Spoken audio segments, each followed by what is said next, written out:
Alright.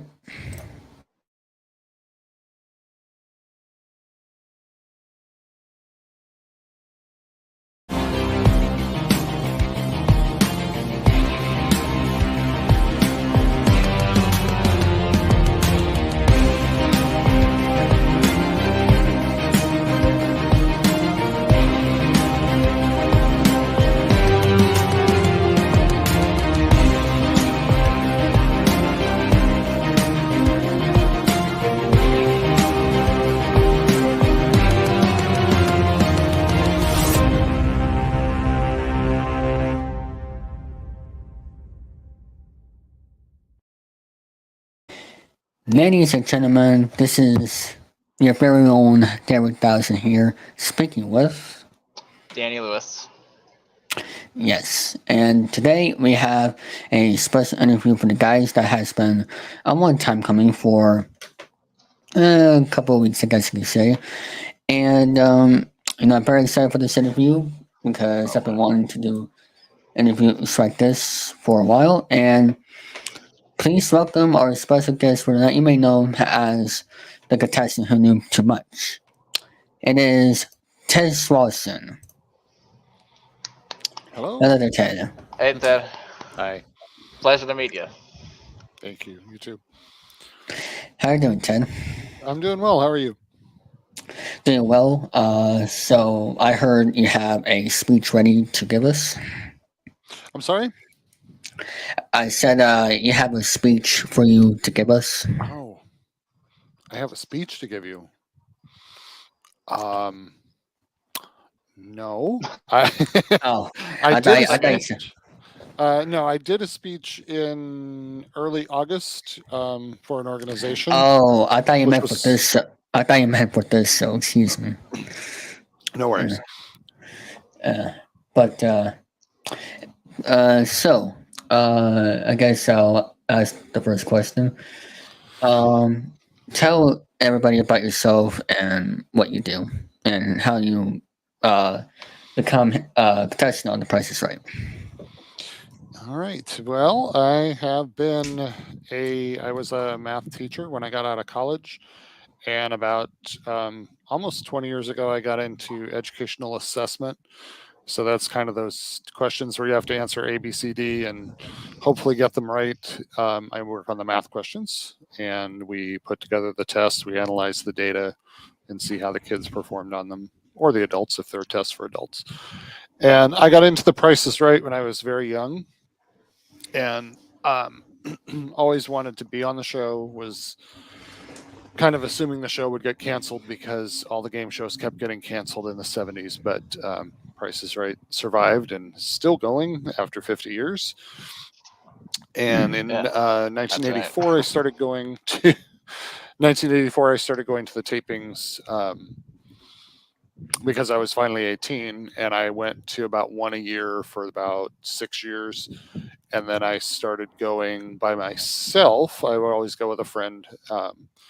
But after 6 years, I figured out I could go by myself and just kind of go whenever I felt like it. So I started going a little more often, and it took me 24 tries, and I finally got picked as a contestant in 1992. And then about 10 years after that, I started going back to tapings with family and friends who wanted to go, even though I was ineligible to be a contestant.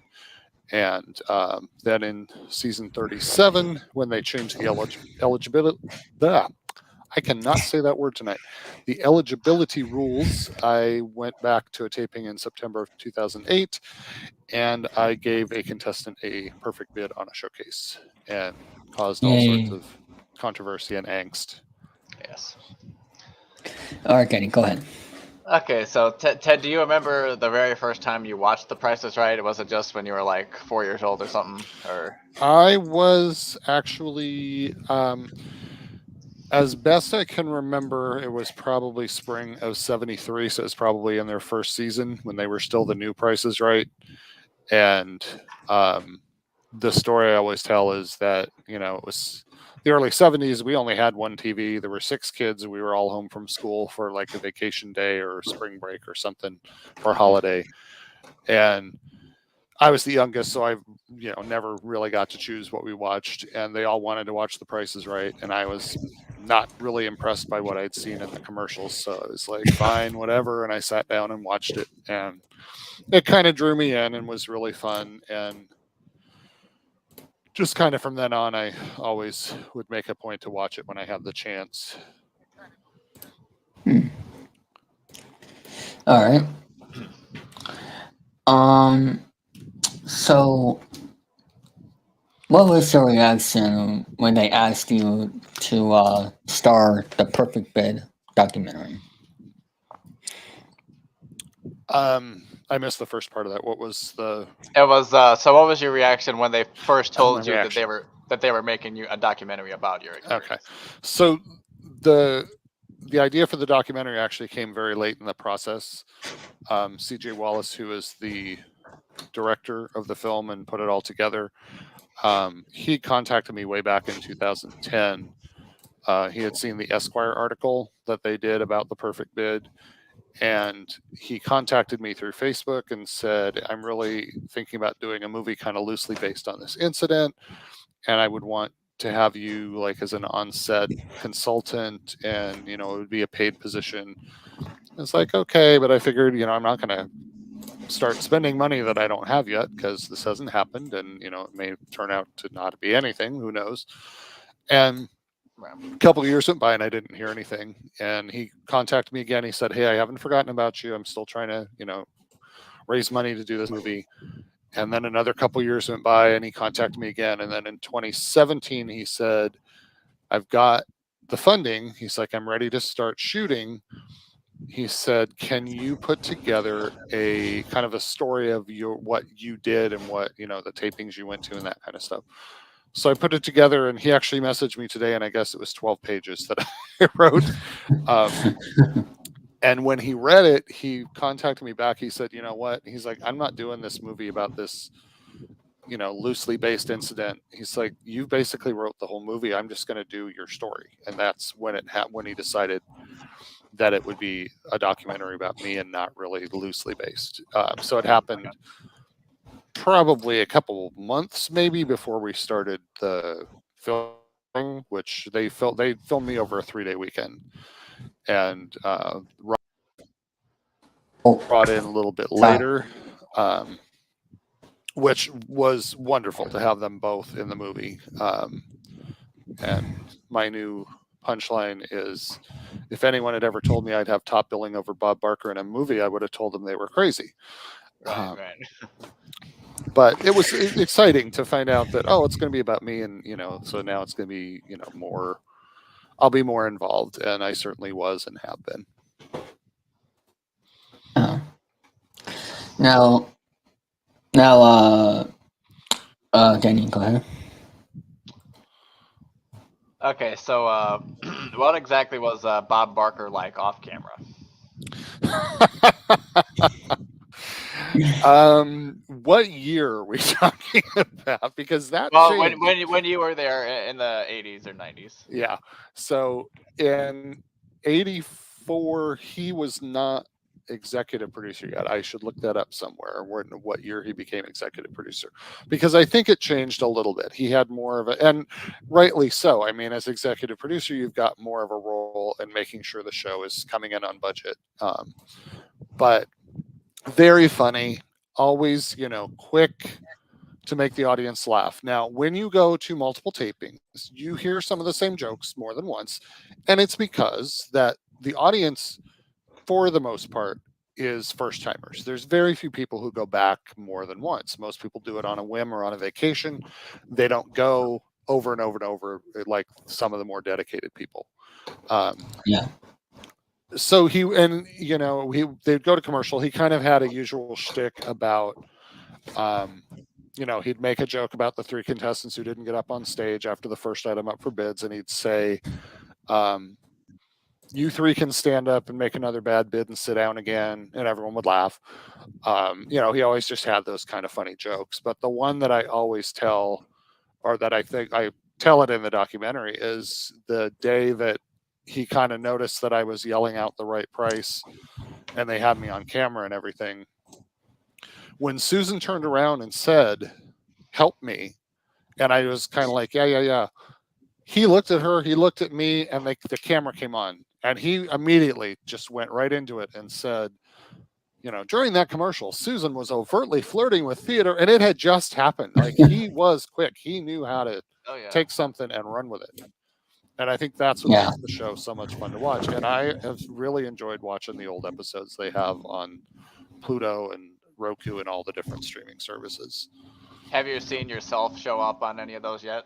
The only one, my very first taping, is because it's the last show of season 12, but we are way in the back row, so you can't really tell we're back there. There's a very quick shot where you can see my friend Dee. You can see like her arm and her blouse, because they're zoomed in on somebody, but that's like the best you can see. I can point at us and say that's us, but you can't make out our faces. We're too far away. Oh, I see. Okay. Yeah. All right. What exactly inspired you to catalog each item and its price? So going back to the 70s, when my brother and I would, and we kind of talked about this a little in the documentary. My brother and I would play The Price is Right a lot. We were kids. I mean, we didn't all have handheld devices and electronics and stuff, so we kind of had to make our own, fun things to do. And that was something we both enjoyed the show. So we would put on little productions of The Price is Right. And I think at one point he noticed, that TV was on before and it was $1,000. And I was like, oh yeah, he's right. And so then you start kind of noticing and memorizing. Like a pattern. Yeah. And as time went on, and I realized, okay, this show might still be around when I'm 18 and I might be able to get on it. So then I was thinking, okay, well, here's my Snoopy shirt. I have Charlie Brown luck. I have, if I'm going to run up and kick a football, someone's going to pull it out in front of me. So I figured if they pick me, with my luck, I'll be the last one picked. I'll be the first one who has to bid, and that's my only chance to get on stage. So in order to get on stage, I want to make sure that I can make a perfect bid on whatever they show me. So that was kind of the impetus of starting to memorize as much as I could. And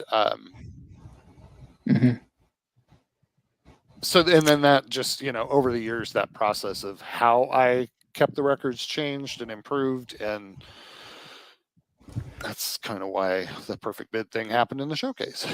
Yeah. Yep. History. So, Danny? Okay. Question. What are some of your favorite pricing games? Okay, so probably the one I would have liked to play. In fact, I played it on that show with the perfect bid, and I would have won it.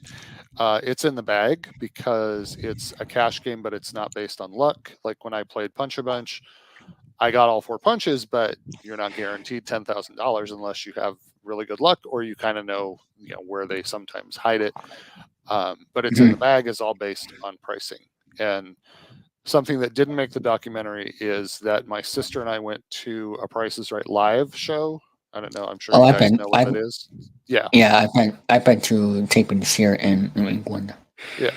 So we went, I've been to probably 5 or 6 now, but we went back in 2004.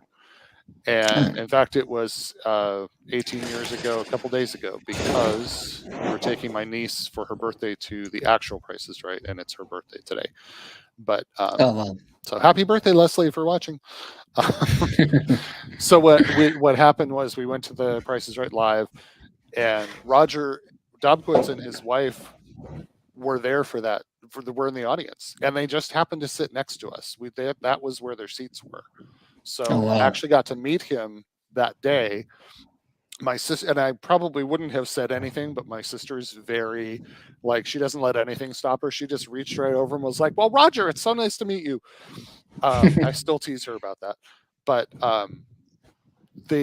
what they did at that show, and I know it's different every time, they did the thing where they show you the 3 prizes and they tell you what year they're from, and you have to put them in order from least expensive to most expensive, and you have to punch in 231 or 132 or whatever on your keypad. And so we were doing that, and I knew them all. I mean, most of them are kind of like you're not going to miss them because they don't want, they want people to be able to win. But we weren't fast enough, and we got down to the very last game, and I said to my sister, "This is the one we want to get up there for. They're going to play It's in the Bag." And they showed the prizes, they showed the year, punched in my numbers, and I was the second person called down. Very So nice. I got down there, they bring out a set of knives, and we're bidding, and I'm the third bidder. And back then those prizes were always like between $100 and $200. Like you could almost I had seen maybe 2 shows, and they always seemed to be in that range. So the first person bid like $79. The second person bid $100, and I bid $101, which I now know is a terrible bid. But the last person bid $1, and then he read Chuck Woolery was the host. He read the price. It was $105. So I won. So I went up on stage. He tells me I'm going to play It's in the Bag. They open the curtain, they show the products and stuff, and he goes, "Do you watch The Price is Right?" And I said, "I watch every day." And I said, "I'm looking at the products and I'm looking at the prices." I said, "And I think I know most of these." And he's like, "Oh, okay." So he explains the game. The first bag was either, I don't know if you guys remember back in the early 2000s, the Chips Ahoy cookies, which were 55 cents, or the Pringles that were 79 cents. It was one of those two. I think it was the cookies. Slam dunk. Everyone knows that one. The second one was really expensive. I don't remember specifically what it was. Everyone agreed with that one. The third one was $4.25. And I know it's the light bulbs because it's in my database. I've seen it a million times on the show. So I say the light bulbs. Everyone in the audience screams no. Everyone. And I just looked at them and I'm like, whatever. They do, they go to the fourth item. I know the fourth item. They're still screaming no. They go to the last item, and it was $3.46.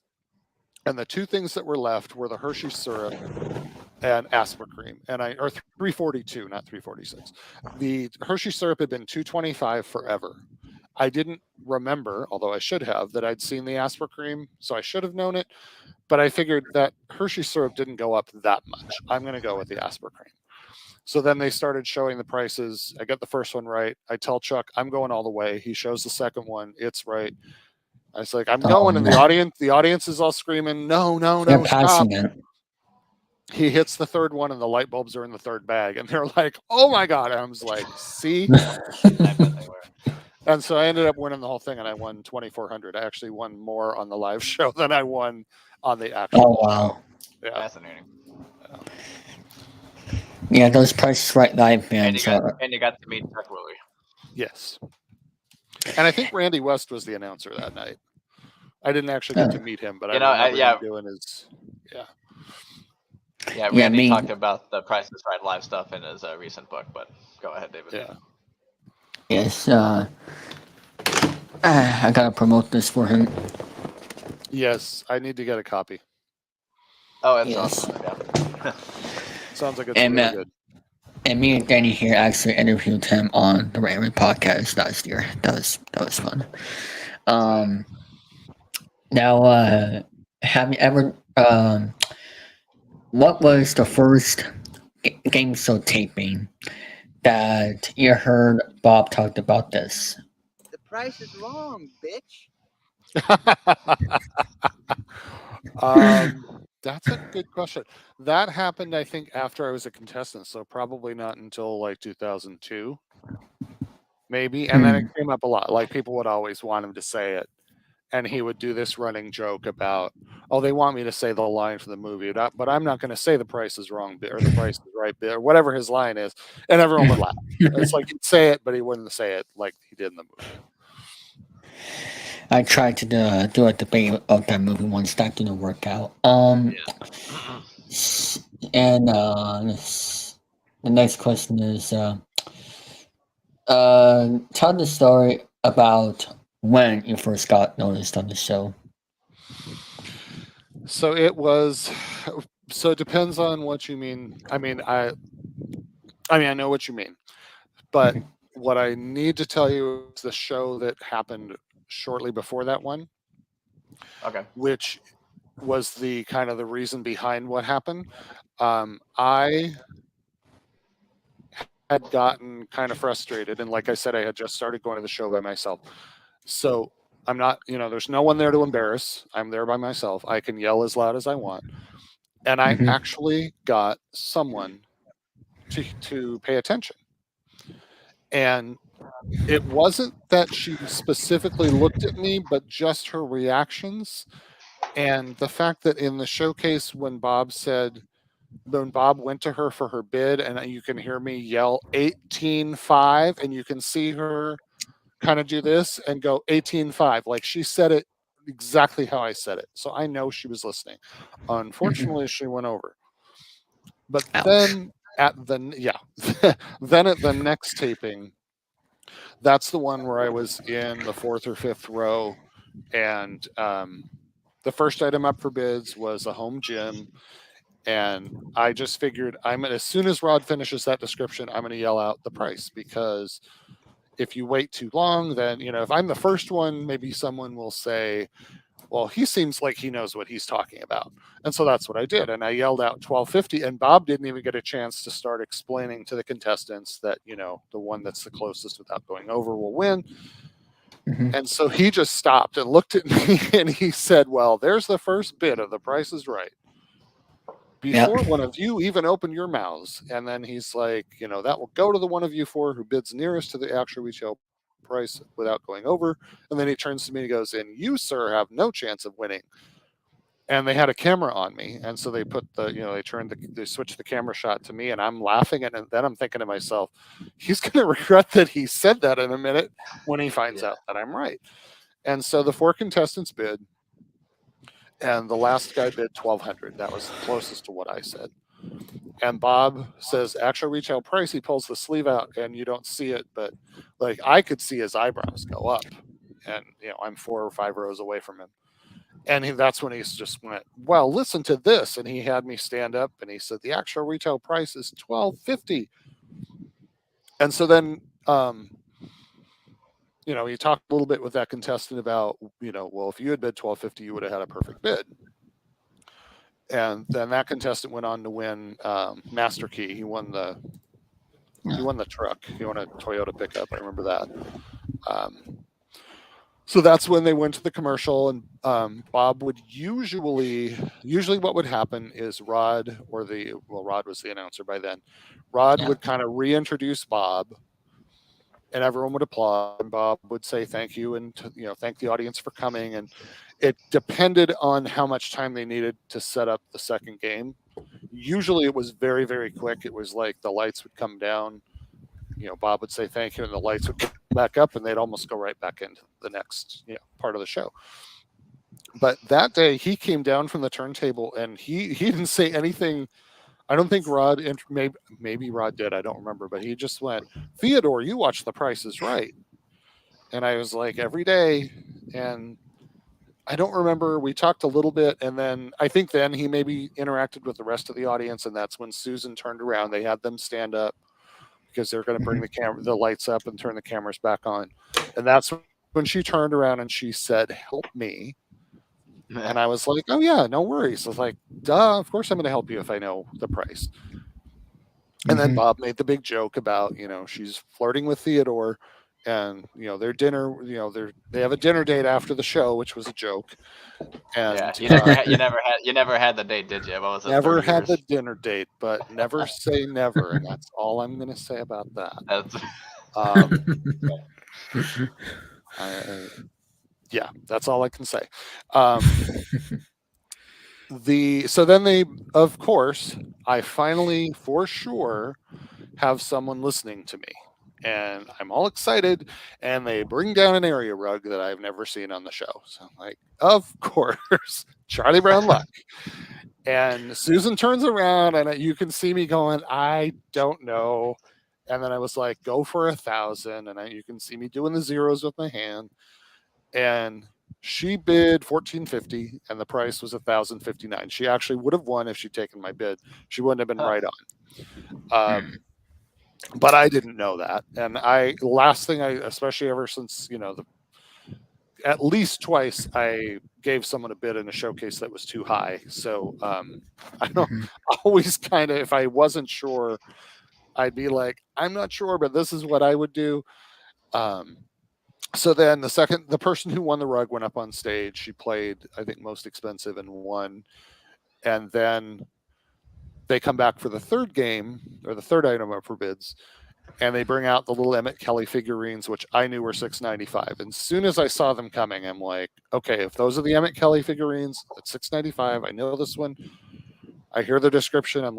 So I go to Signal, and I should know her name. She's the one who played card game in that episode. She had just come down to contestants row. She turns around, looks at me, and I'm starting to signal. And I'm like, wait a minute. I already promised Susan that I would give her this bid, so I don't want to give this other person a bid. So I kind of waited, and then Susan turned around and I showed her, I signaled $6.95. She bid $6.95. The bell goes off. Bob says, "One of you has a perfect bid." He reads the price, $6.95. So then he's talking as he's going up to the turntable about how he has to ask her if I gave her that bid, and she's like, "Yes, he did." And so they put the camera on me again, and Bob is like, he says, "Whether or not you get on stage, you've won a little prize on the Price is Right." And Price is everybody Right. laughed. Yeah. And so then he's like, "Well, Susan, you may win this as well." And they open the doors, and it's a projection TV or a big screen TV. And they have the camera shot of me on the TV, where they would normally put Susan on it because she's going to win it. And so that made everyone laugh. And I'm listening to the description. You can kind of see me doing the little mental, like trying to retrieve the price. And I knew it was $3,900. And so when the check game came around, I'm like, well, this will be awesome. If she writes the check for $2,100, she'll be right at $6,000. It'll be the most she can win. It'll be like a, great thing that hardly ever happens.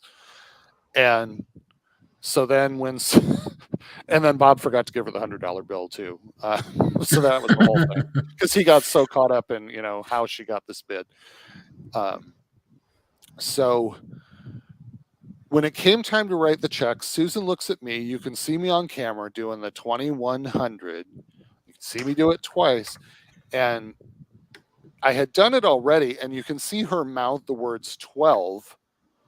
And I'm like, no. And I think what she thought was I was saying the TV was $2,100, and therefore that's why she wrote the check for $3,000, because that would have got her to $5,100. That's the only thing I can think of, that instead of like me being more clear about going, the TV is 21, or write the check for $2,100. So I think that was just communication or misinterpretation. So of course, she loses, and Bob's like, well, Theodore, maybe Theodore will leave the tip. And I'm sitting there like, I didn't do anything wrong. What are you talking about? So they go to commercial, and it was the funniest thing, because Bob came down and you were telling her the right price. Yeah, and Bob's like, well, Theodore, what happened? And like from 17 different locations, people just started yelling, and he's going, what? And they're like, he told her 2,100. And Bob's like, you told her 20. Well, what was the price? And they're like 39. And he's like, well, she would have had 6,000. And we're like, exactly. He's like, well, let's, so then during the showcase showdown, and when he has her spin, he's like, well, I was talking with the audience during that commercial, and Theodore told her to write that check for $2,100. And she was saying that she didn't hear me, which, that's neither here nor there. I think after all these years, I think I've just decided and again, it's through no fault of hers and no fault of mine. I probably should have been clearer about write the check for $2,100. So that was fun. And then after the showcase showdown, they went into this, the fourth game. Bob didn't really point me out on the air, which was fine. It was like, I've been basically on half the show. The audience is sick of me. The home audience is like, yeah, whatever. But the fourth item, I gave one of the other contestants the bid of $500. She got a perfect bid. She won $100. And then in the card game, which I can't remember her name, but I can't remember too if that was the 5th game or the 6th game. I think it was the last game. And the car in the game was the same car I had seen at a previous taping where they had it in Lucky 7, and the contestant hit the first 3 numbers on the nose. So it was easy to remember the price of that car because I had seen that happen in person. So I'm yelling 76.59, and Bob is telling the contestant the rules, and he just starts chuckling because he hears me yelling, and he goes, "Theodore's still out there, isn't he?" So then she plays the game. She's getting, she's drawing her cards. She has to be within like 600. She didn't have a great lot of, she didn't have 1,000. I remember that. She had a smaller number, maybe 800.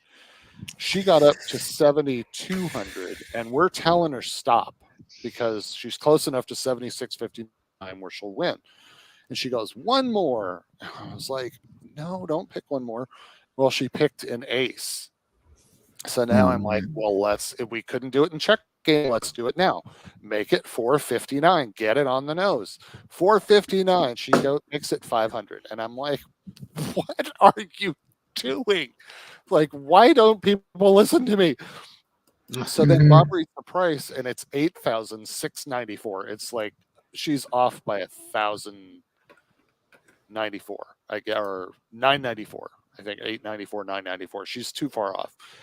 And as they go to commercial, Bob says nobody's perfect, and I agree with him.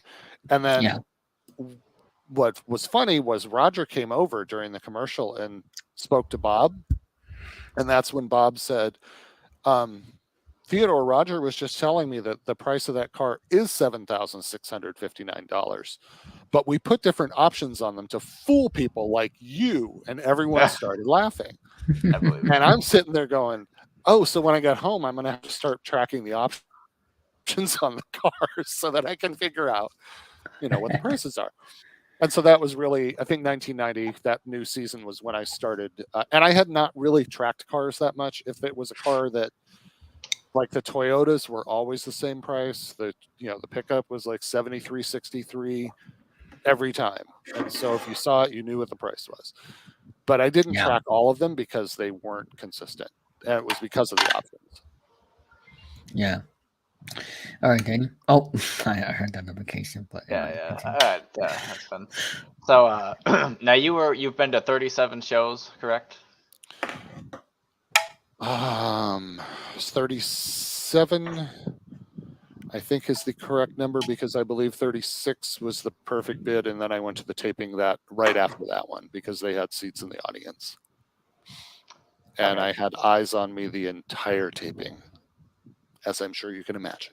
So so that was the last time you were there? Yes. Okay. Yes. Okay. And the reason for that is, I think that's all the question. Well, there's a couple reasons for that. One, I don't enjoy the show anymore. I actually was going to try to start tracking prices again because I had heard from someone that it was easier to do that again because they don't have as much rotation. So I thought, well, maybe we can, maybe I can get back into it. I couldn't make it through one game.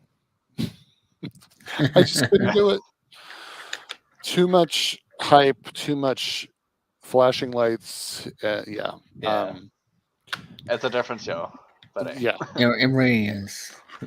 And then the other thing was, I had heard through someone who heard from someone who worked on the show that I was on a list of banned contestants. And this was way back in like 2009, 2010. And I had already kind of been like, well, I'm sure they don't want me back. So it's to the point now where if I thought that was something I wanted to get back into, I'm not sure it's worth all the time and the effort to do it if I'm going to show up and find out that I'm not allowed to be in the studio. Now, when they made the documentary, that was in an early cut of the documentary, which went to Fremantle for approval. And they told CJ, there's no band list. You have to take that out of the documentary. There's no band list. He can come back if he wants and be a contestant. Well, Oh, what I really? heard is that there's a short list of people, or the short list of names, and if the pages see any of those names as they're going through the IDs, they're supposed to notify security immediately, and that my name was on that list. So it's like, well, if that's not a banned list, I don't know what is. So, anyway, Ouch. But Fremantle is Fremantle. No, they're crazy. I heard a story one time that sometimes the game show fandom at one time called them dismantled because of the way they dismantled a lot of beloved shows. And Ted, you know who Lee is? Lee Eck? I don't think so. He's the showrunner on Pressure. Like he told us he told us one time that even the people at Fremantle knew about that, and they started joking about it because at meetings they would say, "Okay, guys, what show are we gonna dismantle today?" Like they were aware of it, and they joked about it. So I just thought that was funny. Nice. The shows nowadays are completely different than back then. Most of them are still good in my opinion, but they're different, but they're just adapted to the way things are now. So, And how they handle the audience and the people, of yeah. how the people at home want the shows to be like. Yeah. All right. Did you record any episodes on VHS back then? And if so, do you still have them? I have all of them on VHS. Well, I say all of them. I accidentally taped over the show after the time I was famous in the audience. So most of that show is missing. And I am hoping that they will get a few more chunks of shows available on the streaming services. The next one that I'm on is early in season 14.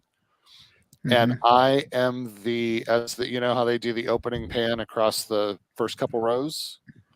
Yeah. And then they always have, when they come out of that, they're always zoomed in on somebody. I'm the person they're zoomed in on. And as they were doing the opening pan, we were sitting kind of on the side, stage left. Is that right? I don't know. We were on the side where the pan begins. So we're applauding and smiling, but we're not in the first three rows. And we're clapping along. And I went, oh, that's right. They're going to they're going to be zoomed in on somebody. So I looked over and the camera was looking right at me. And I was like, I wonder if it's on me. So as soon as the red light came on, I mouthed, "Hi, Mom," which made it to the air, obviously, because it was on me. So I always thought that was cool. That was my second time, and I got a close up after being way in the back for the first show. And then the fourth show, which is 87, which is season 16, that show aired a week early. I actually recently found out why, and I'm not sure if I'm supposed to say why, but they bumped all the shows back a week. And so I came home from college and the show was on. I just had like a morning class and I was watching it and I was like, why are they running a rerun? It's like the season just started. Why is this? And all of a sudden I'm like, this isn't a rerun. This is the show we went to, which isn't supposed to air until next week. What the heck? And if you know your Price is Right history, this was right before Bob stopped dyeing his hair. So did they rerun the show with the dark hair? Of course not. So I have it narrowed down to 2 episodes, and I may just ask Fremantle if they'll make me a copy and pay them however much it costs to get a copy of it. But that one I don't have, and there's one I literally have no memory of. I've seen I watched the tape and I'm like, well, there's me. And there's my mom, and I'm like, I don't remember this trip. Like, I don't remember who went to this taping and why we're all kind of scattered around the audience. But yeah, most of them I remember pretty well. Very good. All right, Danny. Okay, so now you set up a little computer game of The Price is Right yourself. Tell us about that. So there's actually several. When I got my first computer, which was Christmas of '82, it was a Texas Instruments TI 994A. I learned how to program because my dad wanted me to inventory his train collection. So it was a gift with an assignment. Those are So the what I best. so what I started doing was I would write programs that would play like just one of the games on the show. So I programmed like Lucky Seven, and I programmed Money Game and Most Expensive. And at some point, I can't remember if I put the actual prizes into those games or if I waited until the second game, which I did in 1990. And that was because the Game Tech Price is Right, which have you guys seen that version? Yeah, I have a few times. Yeah. Okay. So again, there's no Amazon next day delivery. I ordered that thing. I was so excited for it to come. I waited for weeks and it came and I loaded it on my computer and I'm like, seriously, this is what I've been waiting for. This thing is horrible. So I just decided, I'm like, I wonder if I can just write my own game. So I started reading, the material that I had that came with the computer, and I was like, I bet I can do this. So I started writing, um, and it had every single game on the show. So it would do a show. It would start at the beginning with the opening, with the lights going around, and it would have the names on the screen of who was going to be picked. Um, and then it would go into the first one bid, and then it would go into the game, and then it would go back to, and it was programmed. Everything was like an individual program, but it would chain.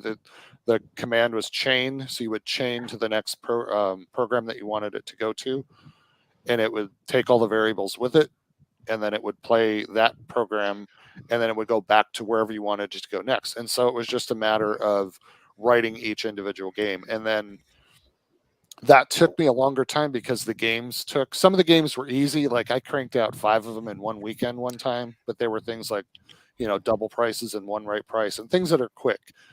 Yeah. Pathfinder was a nightmare trying to figure out the logic of how do I randomly assign numbers on this board so that when you step on a number, there's not like an 8 here and an 8 over here. Like that one took me forever to try to figure out. Yeah. When I did Now and Then, there was a glitch in it that I didn't notice until the computer, like a computer contestant played it one time, and it got every other product right and every other product wrong. And so it got to the end, there was nothing left to pick, and the program's just sitting there when the 3 wedges are flashing at me, and I'm like, oh, I guess I have to put in a little more logic about if this happens, the game is over and it's lost. Because it was just waiting, and it's like there's nothing to do. Everything's been picked. But that took me, I think, the better part of 2 years. But the nice part was I could put in names of the actual names and prices of the actual stuff on the show. So when I played it, it was like practicing to be on the show. Yeah, you were more or less quizzing yourself for going Right. on the show. Okay. And then in 2000, around early 2000s, is when I did the flashcard program, which is what's also in the documentary, where I found out I could take pictures of what was on the show. And so I would take a picture, I'd put in the description in my database, put in the price, and the program would just grab those randomly. It would pick a random number, it would pull up that prize. I would type in the price. If I'm right, it would virtually remove that like item from the list. So then I would just be focusing on the ones I hadn't gotten right. And so because I was doing it that way, it was forcing me to learn the ones that I didn't know. Like the ones I did know, I'd crank them out and they'd be out of the loop. And then I'd be focusing more on the ones that, were harder for me to learn. And I was learning them virtually, and that was just weird. Something would come up. I would have no clue. I'd type in what I thought was like 1473. I have no idea. And it would be right. So we're not talking like $1,000 or $750 or some, like it was a weird number, and it would come up and I'd be like, how did I know that was the right price? Because I didn't know that. Like it was subconscious. It was weird. Yeah. I always wanted to make my own games, but it takes a long time to make. Yeah. You need to do a lot of searching and everything. Now, what was it like to meet the Price is Right Mo, Holly Hallstrom. Hallstrom, and have you been in contact with her at all since the movie came out? So meeting her was awesome. I always liked her. She was always, my favorite of the three originals, or well, not originals because Anitra was an original, but the three who were on the show, from the mid '70s through '95. Um, because she would have a lot of the bloopers, which she always made funny, and so we and my sister and I had made that "I'm Here to Kiss Holly" shirt for my first taping, and I wore it. And Phil Wayne, who picked the contestants, was like, you've got lips for Holly. Didn't seem impressed, but the day I was picked was the only other time I wore it, and I kind of rehearsed what I was going to say, and I worked in a shirt so that it was like, this is why I'm here. And he laughed. So then it was, and I knew I had a good hunch that the second game was Punch a Bunch. And so I figured that would be a good game to play. It's for money. And then the second item up for bids was something I knew. So I was like, I may as well just get up there now. I don't want to be stuck in contestants row for the rest of the show. I'm just going to get up there now. Didn't even realize Holly's the one who shows the prizes for the game. So when Bob is giving me my $100 and teasing me about knowing the price of the recliner, and then they show me the $10,000 bill, and Janice has got that, and he's walking me back to the punch board, and door number 3 starts opening, and that's when Holly saw my shirt, and she pointed and laughed, and it wasn't like, oh my God, that's like ridiculous. She was like, it was a laugh of joy, like, oh, that's so awesome. He wants to kiss me, because Bob gets all the attention, and if somebody does want to talk to one of the models, it's few and far between. Right. That's when he was like, Holly's oh, you may as well give him his kiss. And so he kind of pushed me, he walked me over a little bit. Holly came out and we met in the middle, and she gave me just kind of a peck on the cheek and hugged me. And the thing that I didn't talk about in the documentary, her dress was like crepe paper, like streamers. And I was afraid it was like, oh my God, I'm going to rip this dress. It feels like it's really fragile. And as I went to pull away and I was saying like, thank you. That's when she grabbed my face and she planted one right on my lips, which makes everyone laugh every time. I used to show that on the last day of school, and my students would always just go nuts. And it's like, yeah. So then, I play the game. And then when I spun the wheel, I didn't get in the showcase showdown. So then it's dawning on me that, I'm basically done. So I'm sitting in the audience for the rest of the show. And at the end, the production assistant has us all stand up, and she's walking us up the aisle, and you go around the corner into this little area. And another person from the production staff starts handing out the paperwork that's already pre-filled out with your name and your address. And oh no, I think you had to put in your address. I don't remember. I think they did it. But it's interesting because it never dawned on me. They know for sure that the item up for bids, those are going to be won. So they already have 6 of those forms filled out with the items up for bids and the prices typed in. Yeah. And then they have 3 of them with the prizes for the contestants who don't get up on stage. So those would be pre-typed. And then anything else that you win, they would have to handwrite that in. So she's handing me mine, and I'm looking it over, and I'm verifying my address. And that's when I hear, or I'm like, all of a sudden, I'm like, somebody's here and they're trying to get my attention, but I'm supposed to be focused on this. But for some reason, I glanced and Holly is standing here, and I'm like, oh. And I jump up, and she's handing me the autograph picture, which is right here. Pardon my mess, but I do have it right here. Ta-da! Very, very nice. So to me, that was almost the best moment of the whole experience, because Bob Barker didn't give me an autograph picture. I'm just saying. I didn't tell Holly. I didn't say to her hey, can I have an autograph picture? It didn't even cross my mind. So for her to fill that, and it's a personal message. It's not like she just signed it and said, here. She has the whole, it was a great television kiss. And to me, that was you have just proven to me that the way I've always felt about you is legitimate. You're very genuine. I mean, you went out of your way to do something nice for me that, you don't know who I am. You just, you got a few moments, extra seconds of airtime because I had this shirt. So that was kind of neat. Have I been in contact with her? No. And I know they have done, like, CJ has tried to track her down to see if I think he wanted to have her in the documentary, but he couldn't. He wasn't able to track her down. And I think she's very, I don't know if I would use the word reclusive, but I think she kind of keeps to herself these days. And apparently, I mean, I'm in San Antonio, and from what I understand, she lives in San Antonio somewhere. So I think that's kind of funny. Maybe someday I'll run into her at the grocery store. Who knows? Yeah, that's always a possibility. All right. All right. So how did it feel the first time they really they called you to come on down? Like, did you ever think that would happen? And how'd you feel when it happened? Yeah. So obviously, after 24 times, you start getting a little discouraged, and the discouragement usually was at the end of the taping. You've been through this experience, it's been very fun, it's you're using up a lot of energy with all the clapping and the yelling, and so you come out of there and you're kind of like, oh, your whole body's like, oh, I'm so exhausted. But then there's that whole, they didn't pick me again, and this is like my 10th time and they still haven't picked me, and what do I have to do to get picked?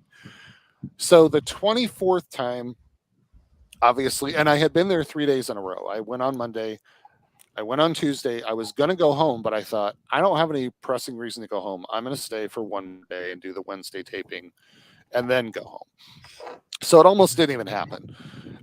Then, like I said, I decided I'm going to wear the shirt because you have like a 2-hour break between when they hand out the numbers and when they start the processing. And so I went back to my hotel, showered, changed clothes.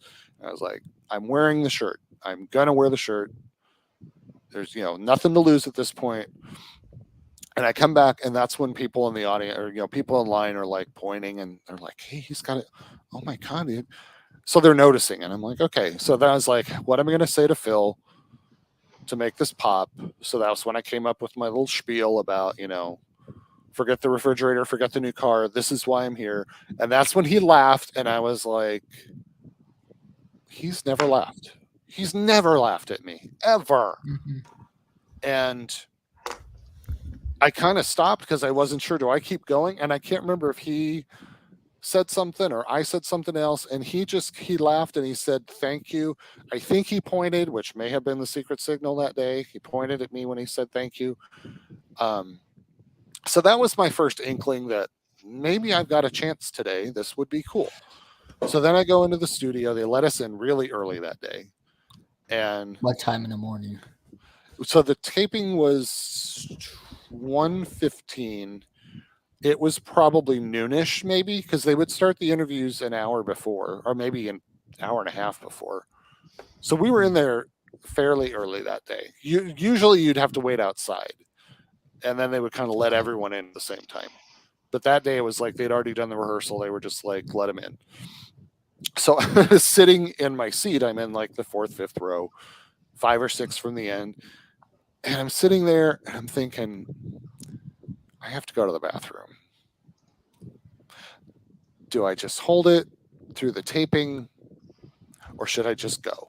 I was like, I better just go. I better just take care of this. So I get up and I tell the 5 or 6 people, I'm like, I'm really sorry. Excuse me. Pardon me. Excuse me. I'm sorry. I'll be right back. Excuse me. Pardon me. Head up the aisle, go back outside, find the restroom, take care of business. I come back and I'm like, I'm really sorry. And everyone's like on their feet and standing up. And as I'm making my way back to my seat, because I'm a smart aleck, I said, I promise I won't do this again until they call my name. Right. Having no idea that mine was going to be the first name they call that day. So that was kind of, I don't know that any of them were like, how did he know they were going to call his name? And then Rod, okay, so then what happens is the production assistant who works with Phil, she would come out on the stage. She'd come to the middle. She has a card with like a diagram of the audience. And she would look through the audience and find the people they were going to pick and make little X's on this diagram. And this was so the cameras know, okay, the next person's going to be over in this area. And that's why sometimes you almost see them zoomed in on the person they're going to call, but usually they're kind of in the right area because it's hard for them, I guess, to pan the whole audience. Mm-hmm.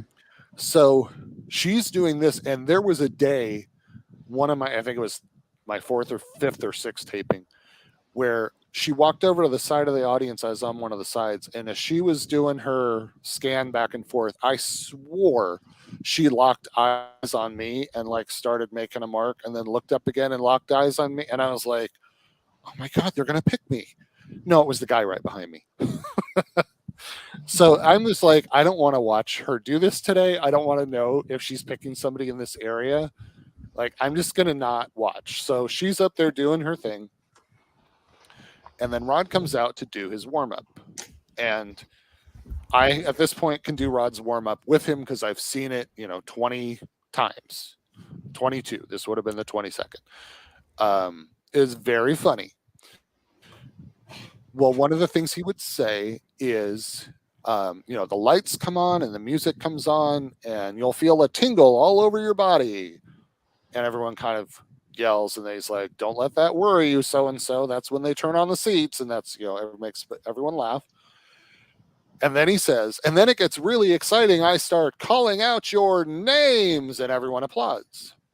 When he said names, his eyes were looking right at me. Wow. And now I'm like, what is going on? And Rod knew who I was too, because of that whole Theodore show. He would remember me too. But I think they had told them backstage, like, hey, we're going to pick this guy. He's been here a bunch of times, be ready for it. And so they had that heads up. I know they would discuss things with Bob ahead of time. So now I'm like, wait a minute. I had kind of psyched myself out. Like, they're not going to pick me after all. It's just going to be another taping. But now I'm like, why did he do that? Well, now I've got just like, a couple minutes, and then it's start of the show, and Rod starts his, he does the opening slate. They go to black, and he's telling us, 15 seconds, lick your lips and sit up straight, and everything comes on, and you can see the opening pan, and Rod's doing his, here it comes from the prices, or well, it wasn't the Bob Barker studio yet, but, and you can't, have you guys been to tapings? Not yet. Okay. Super loud during that opening. Oh, I believe it. Yeah. Maybe You not now. can't hear. Yeah, you can't hear usually the names. There was one day where the first contestant was Delia. I don't remember her last name, but Delia, when it's really loud, sounds a lot like Theodore. And I was like, huh? I was like, oh. Then I see the cue card. I'm like, that doesn't say Theodore. Sit back down. Oh, good thing they have cue cards in the first place, yes. right? Because then it would just be empty. They have the cue cards, especially for the first 4. I think they got to the point where they were doing them for every contestant, because it would sometimes the audience would just get so loud. Yeah. So they're doing this opening pan, and I can hear Rod doing his thing, and I don't know how I heard it, but I heard him say Theodore, and I'm like, what? And the poor girl next to me who had shorts on, I put my hand on her bare leg. I didn't know her. I just met her that day. And then I heard him say Slauson, and I'm like, oh my God. And I jumped up because I had, not expecting this, certainly was hoping for it, kind of thought maybe today's the day, but now it's real. And, I jumped up. Again, those poor 5 or 6 people, I have to go buy them again. So I did that. I get to the aisle, and I just was like, yes. And I ran down to contestants row, and I started to stop at that last. You can kind of, if you watch it carefully, you'll notice I almost stopped at the last bidding position. And then I was like, no, I want to be first, because if I know the price, I want to be the first one to bid. So I ran to the other end. Yeah. And then it seemed like it was forever as he called down the other 3 contestants. It seemed like I was standing there for an eternity, and it wasn't. It just was like, I'd always had dreams about getting on the show, and then something would happen, and they would have to stop the tape, and it would never get picked up. I don't know if that played into it, but then he introduced Bob. They opened the doors. Bob walked out, and as he walked out, he took a couple steps, and then he looked right over at me and smiled as he was crossing the stage. And then, of course, one of the first things he said after the welcome was that, I had finally been picked, or I was finally there, and asked me how many times I'd been on the show or been to the show. But yeah, it was super, super exciting to finally get picked. He was very good with doing that stuff. Yeah. All right. Do you still? That was your question, right? Didn't you? I lost track there. Yeah, it's your turn. Okay. Now in the movie you have a peanuts collection. Do you still have it? Yes, I would. Well, I can't take you out there to show you because my camera's cord isn't that long. But yeah, I'm working on kind of reorganizing some of it right now. But it's gotten to the point where I have to have a seasonal section, which right now is Halloween and Thanksgiving. And then when probably Halloween is over, I'll pull that down and start putting up the Christmas stuff, because the Christmas stuff, there's a lot. And then there's a whole room that's just the regular run-of-the-mill stuff as well. But that collection started. I didn't have a lot of stuff when I moved to Texas, and I think what's happened over the years is my family gives me stuff, friends give me stuff, my partners have given me stuff, and a friend of mine, the one D who I went to the first taping with and the second taping with, she and I would take road trips. We haven't been able to do it because of COVID, but she collects juvenile mystery books like Nancy Drew and Hardy Boys, and there's a whole list of titles that Syndicate has done. She has shelves in her living room and shelves in another room. She's got a huge collection of books. But she introduced me to going to antique malls because that's where she finds a lot of her books. And of course, having done that now, when I see something, if it's a reasonable price and it's something I don't have, then I'll pick it up. And so that's another reason it's just the collection has grown so much in the last probably 10 years or so. Yeah. I really like the peanuts, shows and classics. They're very good. And you see what I wore in honor of. Right. All right. Yeah. I probably found some polka records at an antique mall once, but anyway. Yeah. Have you guys seen on the older? I don't know if you watch the older episodes, but they have that game table that's 2,500 that they pull up like the top and they flip it over, and it's got like 5 different games, and it opens and there's roulette. Does that ring any bells? I don't think so. No. I've actually seen that in an antique mall, and I took a picture of it. I'm like, I know this thing. I've seen it on The Price is Right. I think you're a big poker guy, so that's true. Yeah. Anyway, I think we have time for 2 more quick questions here. The first one is, what game shows do you like besides Price? So I don't watch Wheel of Fortune regularly. I do enjoy it when I do watch it, and I have. So I did the actual formal audition back in 2002, I think it was. I did not get on the show, but I did impress everyone in the room by solving the puzzle Diamond Earrings with about 4 letters lit up. I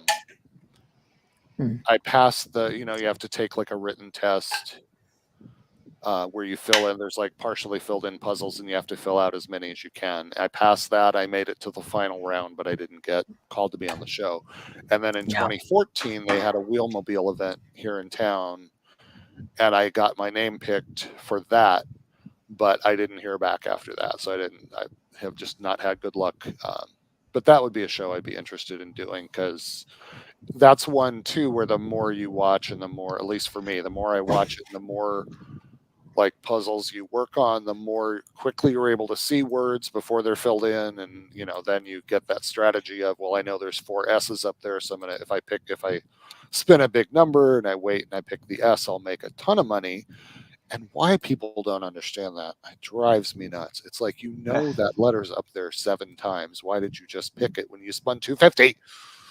Okay. Yeah. Anyway, vent over. Jeopardy, I don't really watch. I have seen it, and I cannot pass that test for the life of me. And I haven't really seen some of the reboots. I mean, I guess I probably would like Pressure Luck, but yeah. I don't know how the contestants do it with those questions. I mean, If it was baseball, maybe, but I don't know how they do it. You know, your quota can only have so much. You know, like Ted, you're good at memorizing prices, and some people are really good at obscure trivia that can be found on Jeopardy. So. Yep. Yeah. Danny, you can ask question 13 if you want. Okay. Well, the final question's gonna Well, my final question's gonna be, what do you think of Price is Right today, and do you see it running for the foreseeable future? Is no comment an acceptable answer? That's So, fine. Yeah. like I said, I don't watch it anymore. I did watch at the beginning of the season last year when they did the 50th anniversary, like the 2 hour special. I did watch that. It was pretty good. I thought they did a good job with it. I still cringe at some of the way Drew hosts and some of the things he still does, and some of the just next prize, please. It's like, are you just trying to get through the show? Next prize, like next, get on with it. Yeah. And everyone, he has to thank everyone, which is fine the first time, but do you really have to thank the models 14 times during the show? It's weird. And then, sorry, I'm being real critical. It's my mother coming out in me. I was talking about when I was watching, trying to see if I could start documenting the prices again. George Gray, his delivery is like this, and it's like pick a. I mean, it doesn't have to be high and then low and then high. It doesn't have to be going all over the place. Just read your copy. Oh my lord, that was getting to me too. But and the other thing that I don't necessarily like, sorry, again, critical. That's okay. The contestants are just too over the top a lot of the times. I know it seems People like have they said don't that have before. all of them over the top anymore, which is good. But that gets old really fast. If you watch the older ones, it's like once in a while they'd have someone who's a little over the top, but Bob knew how to handle them and how to make it fun. But just having people on there who are yelling and screaming, and it just gets old to me. I believe it.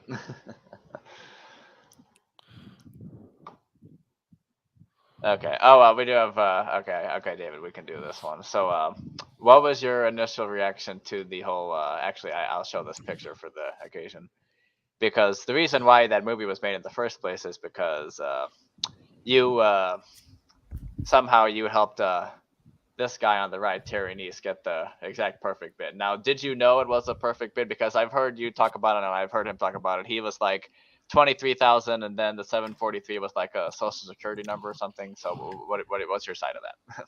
Yeah. So part of what didn't make the documentary, and I actually put it in my speech because the speech that I gave was kind of like, how did this all happen? How did I do it? And the first time I hit a showcase on the nose was in the early 80s. I'm still trying to pinpoint the exact episode. I'm pretty sure I remember the price of the showcase. And the reason I hit it on the nose is because I knew 3 of the 4 prices. And the 4th price, I guessed based on something I think my brother had said about the price of carpeting, because they never really show the price of the carpeting. You never really know what it is. And he had said it was like $20 per square yard. And so I was like, okay, well, if it's 25 square yards, that's 500. I'll just add that to this total, and I get my total bid of $5,204.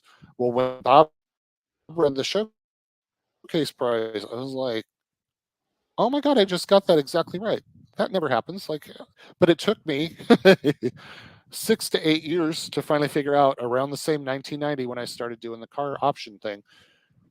I had never really tracked the showcases in my records. And it dawned on me, if I start doing that, there are going to be times where I can deduce the price of something because I'll know all the other prices. And then what happens is the more you deduce, the longer the season goes, and the more you deduce, suddenly you are finding out prices of trailers and boats and stuff that never, ever gets shown. Like the prices never get shown. Yeah. The carpeting, I forget what it was called, but the carpeting they used a lot in the early to mid 2000s.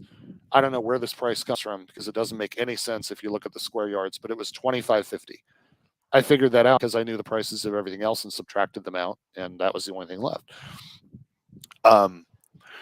So that trailer in Terry Showcase, I had figured out was $19,943.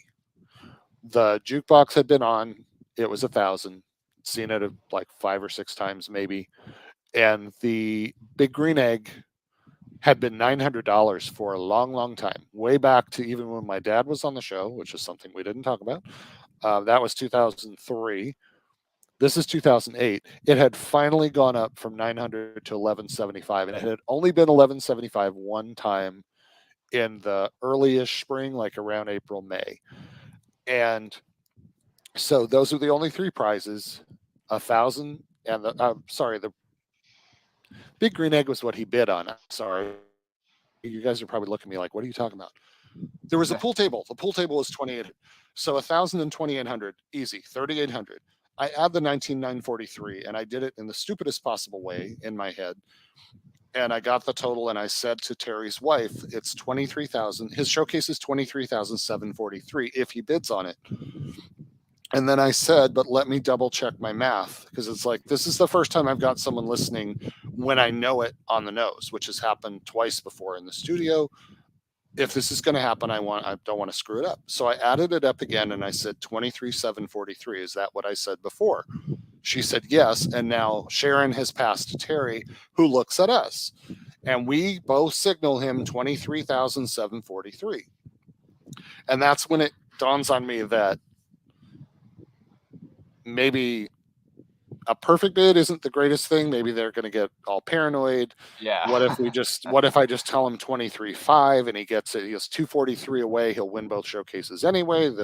That bid won't raise any eyebrows. So I started to do that, but he, I think, was looking at Linda more than me, and he had already started his bid. So I was like, well, and then as soon as he bid, Kathy Greco had her clipboard, and she just walked casually over to where the production folks were sitting behind this kind of screened area and just stared. And I was just like, I knew at that point that he had it on the nose because of her body language. I just knew it.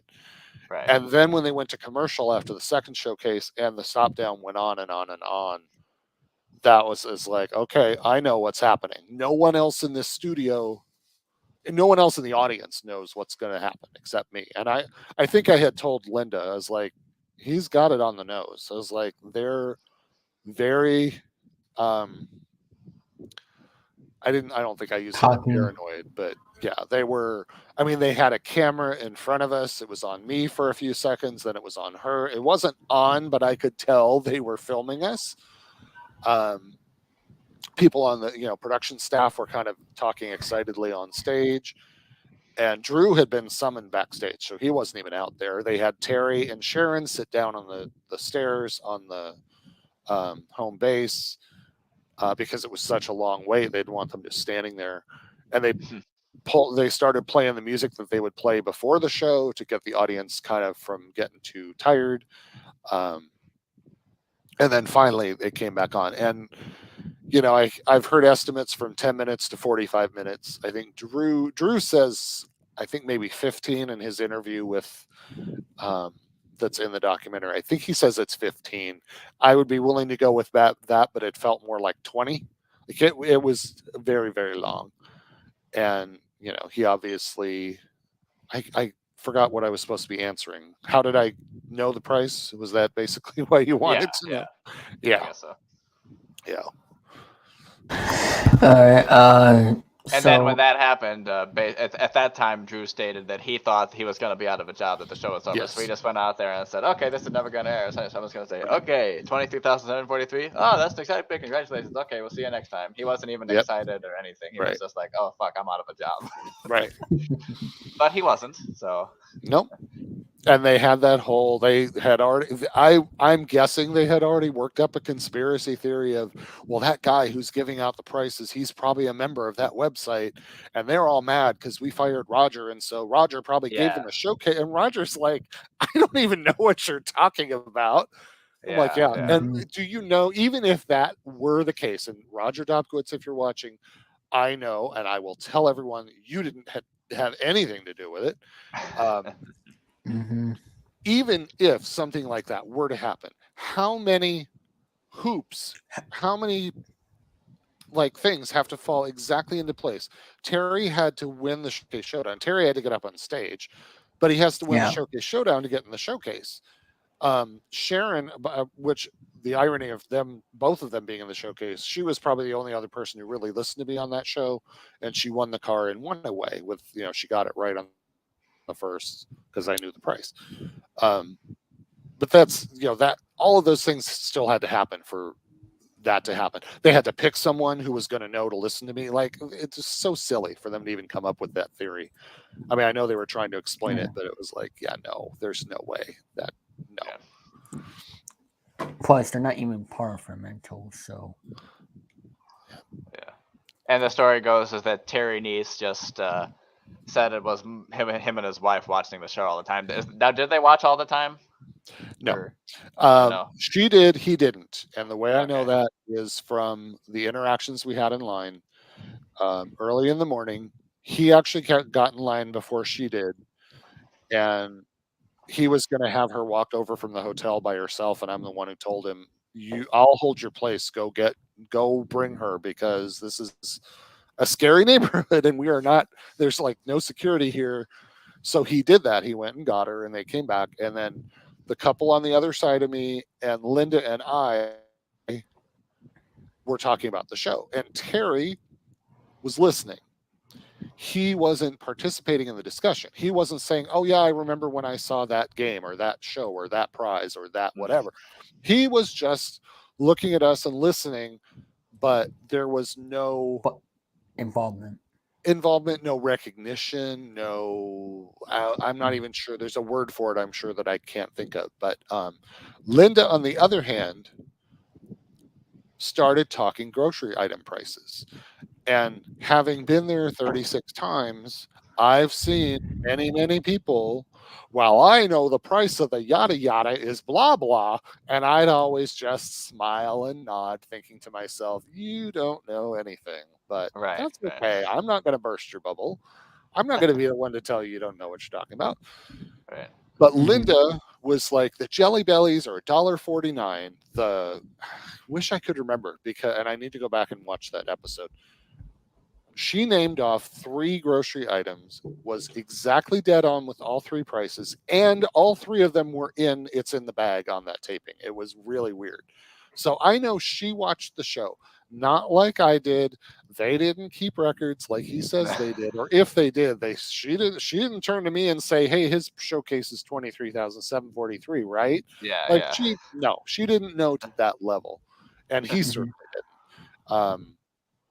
They also, and I don't think this is in the documentary at all, after the taping, I waited outside because I actually got in line, like I said, for the next show. So I had gotten my contestant card. I was filling it out. Terry and Linda came out. Terry had his cue card with his name and his total winnings on it. And people were congratulating him from that taping. And they were all kind of over on this side of me. And I'm in the bench area. And Linda walked 10 feet, 20 feet away and said, Ted. And she motioned me to come over where she was. And so I walked over and she handed me a business card and said, we want to keep in touch with you. You were our good luck. And I said, oh, okay. And I went to grab the business card and realized there was something behind the business card. And the something behind the business card was a wad of $20 bills. And when I say a wad of $20 bills, I mean a wad. There were several. And I was like, no, I'm like, I don't want you to give me money. And she's like, no, we want you to have that. You were the reason we did, Terry did so well. I was like, no, I'm really not comfortable. She said, no, we absolutely want you to have it. And so I was like, I didn't want to keep arguing with her. And it was like, she was not going to take it back. And I said, okay. I was like, but I really, this isn't why I like to help people. And so in Terry's book that he wrote about the experience, the claim he makes is that Linda pulled the money from the wrong pocket and meant to give me $40. And I'm like, seriously, because two $20 bills folded in half twice and 10 $20 bills folded in half twice. Yeah, that's exactly the same thickness. I can see anyone making that mistake. Wow. But that to me was like, okay, well, you admitted in the book that you gave me money. And then it's like, well, we wanted to share. I forget, it was some weird excuse about like, oh, we wanted to share our good fortune with him because he had been to the show or some weird reason. I'm like, okay. But Mhm. yeah, that's what actually happened.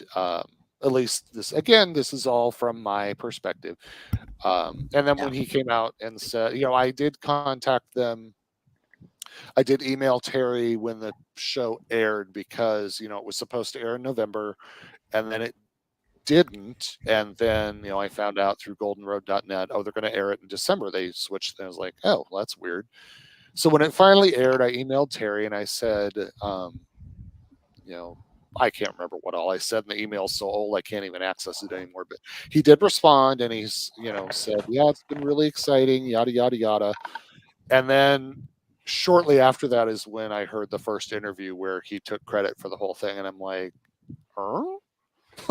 Like, seriously?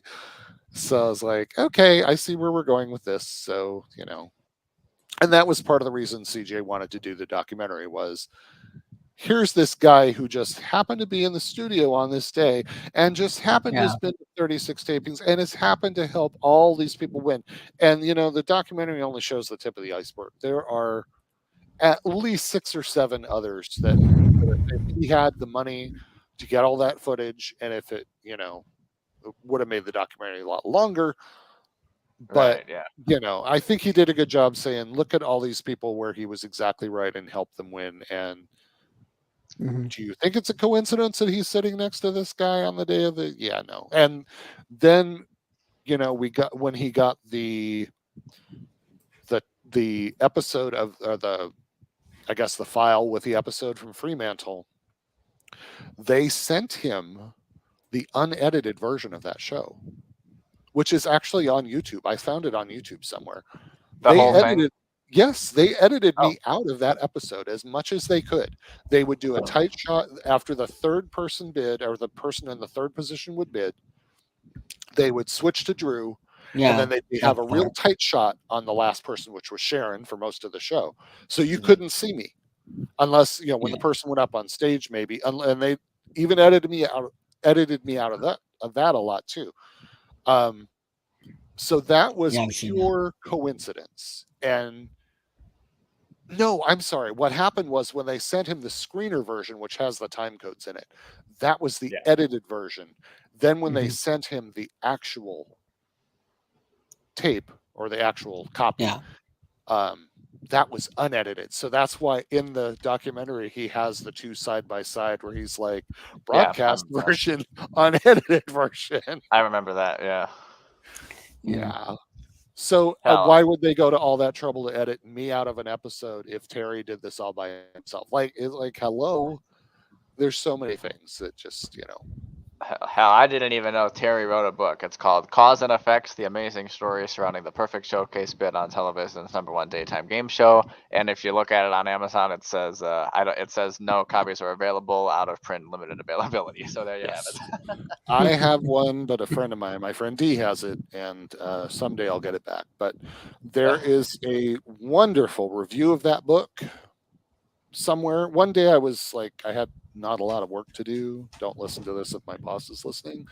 Okay. I was poking around. Okay, maybe it was a weekend.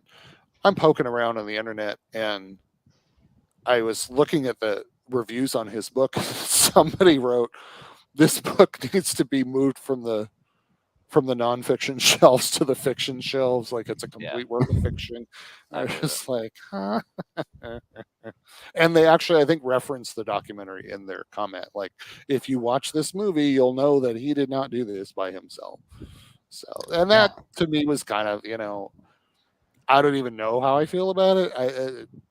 I don't really think I'm hurt by it. I'm not really sad by it. It's disappointing that someone would go to that level of, well, we did this all by ourselves, and this guy who was in Right. the audience, whatever, he didn't do anything. Okay, Hmm. if that's your story. Did you ever see the documentary series Quiz that was made for the Charles and Grimm scandal? No, I will have to look at that. Is that the He's guy the, who was on Millionaire? yeah, the coughing Yeah. guy. Yeah. Yes. In that movie, he said, well, his wife told the people, the producer, like, oh, we're just working on a little book, a little pamphlet to teach people tips and tricks on how to get on the show. And then the producer's like, oh, the wife, she's in on it. They cheated. They're trying to write a book. They're writing a book exploiting us. So I figured that was funny. Yep. And of course, I know the Michael Larson story as well. Oh yeah, that's another one. Did you And did you do the catalogs like before his time? the funny thing about that is that episode of Pressure Luck was filmed the day before Dee and I went to CBS for the first taping. The taping that day for Price is Right ended up being canceled, so we had to go back the next day. I now wonder, they gave us two different stories. Like security said somebody had a death in the family or somebody was sick, and then Bob told us the next day something completely different. And I wonder to this day, although it was a different production company, but if they just kind of shut everything down that day because they were so freaked out over what happened. But I remember watching Pressure Luck and noticing, not to the extent Larson did it, although I may have one day sat there with the pause button and going through and making like and so I think I maybe noticed a pattern one time, but I didn't take it to that level ever. Right. But Michael Larson. Yeah, at least you're a mathematician, Ted. Michael Larson was an ice cream man, so he had a lot more time.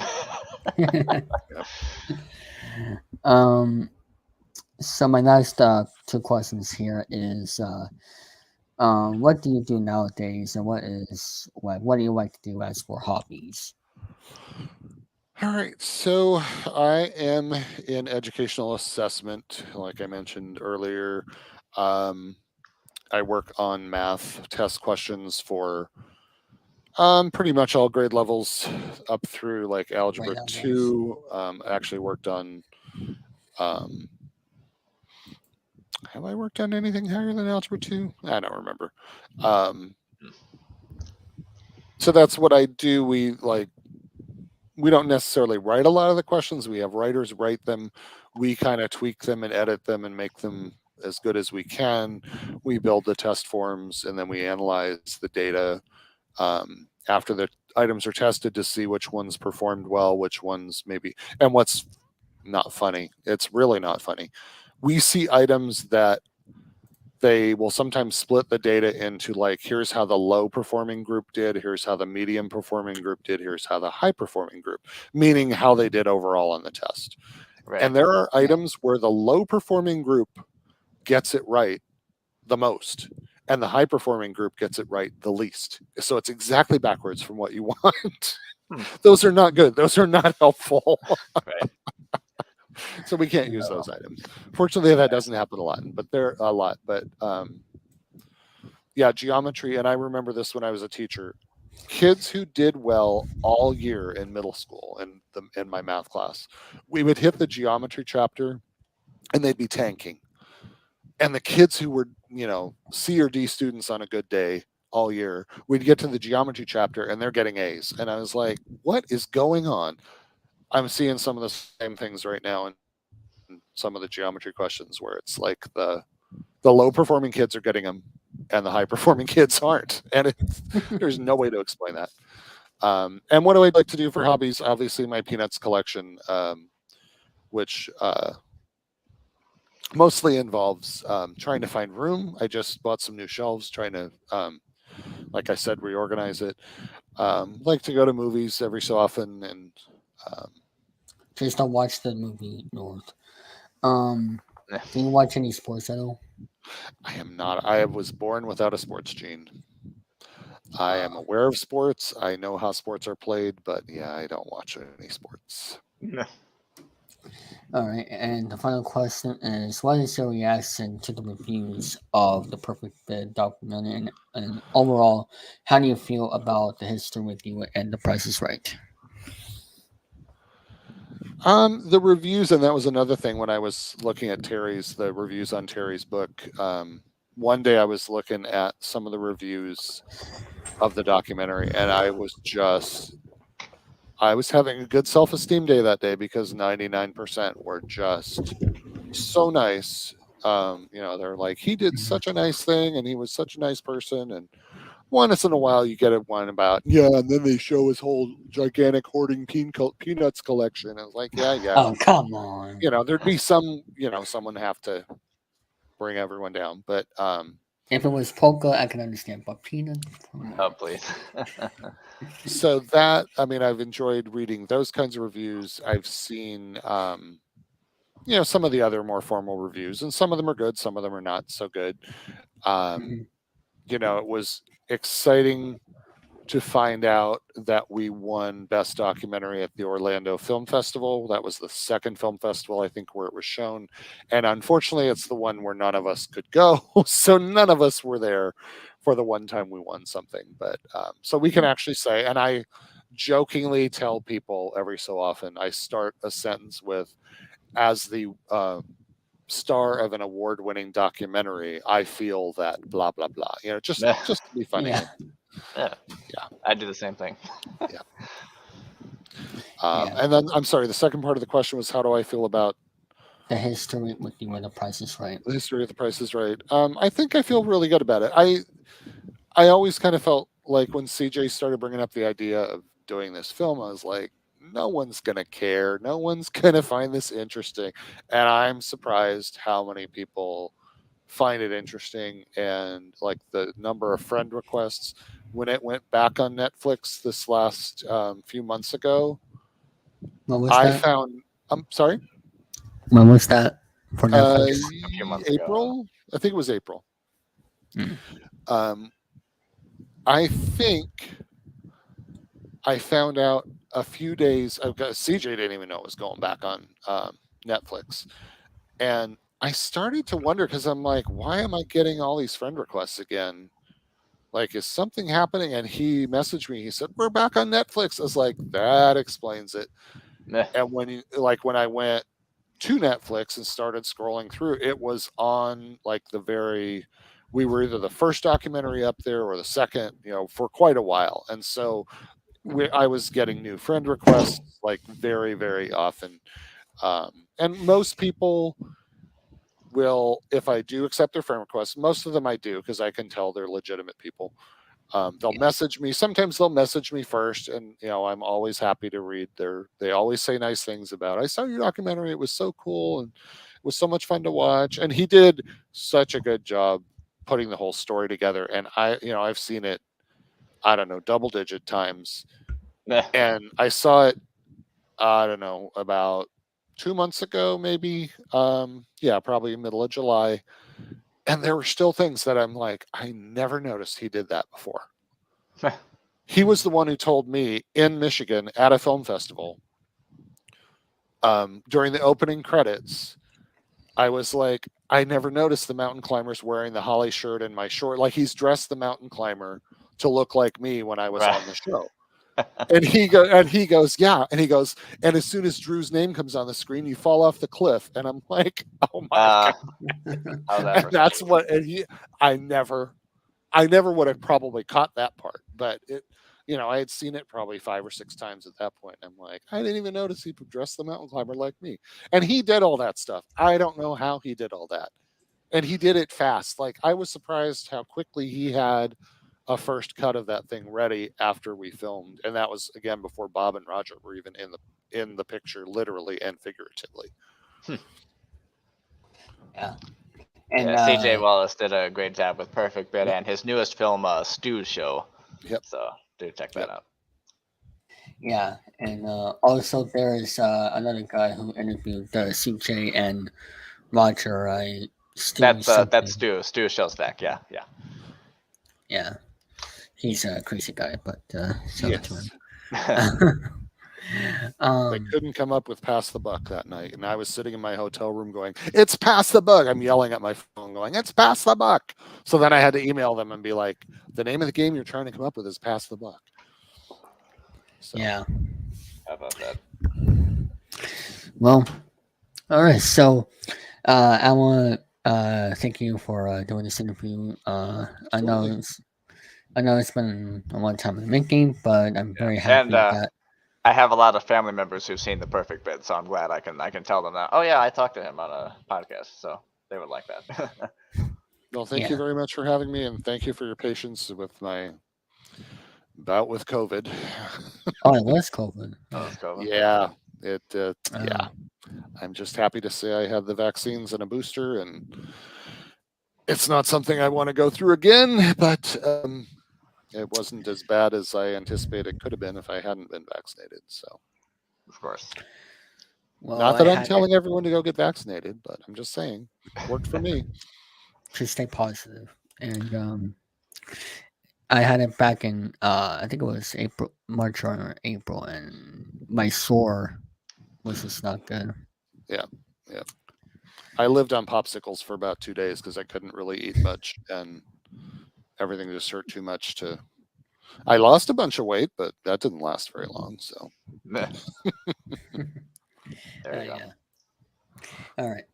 That'll be the end of this episode of Chilling3000 Hangouts, episode 72. I want to give some sounds over here to Jason Kelly, Jamar, Jeffrey, uh, eh, Chester, and Heart Games, I believe it is, um, and just everybody in the chat who tuned in and watched.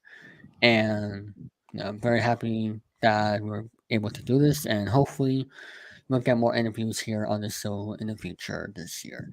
So I want to thank everybody for watching this episode, and as they say in Wipeout, good night and big balls.